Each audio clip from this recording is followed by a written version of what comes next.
আজি মই বিষ্ণুপ্ৰসাদ ৰাভাৰ বিষয়ে ক'বলৈ ওলাইছোঁ।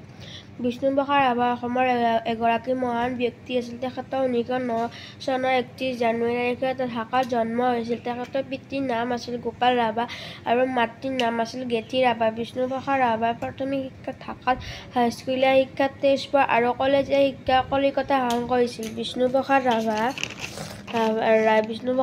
এগৰাকী সুনিপুণ গল্পকাৰ, অভিনেতা, খেলুৱৈ, নিবন্ধকাৰ, গায়ক, সুৰকাৰ, গীতিকাৰ, নাট্যকাৰ, চিত্ৰকাৰ তথা ৰাজনৈতিক নেতা আছিল। বিষ্ণুপ্ৰসাদ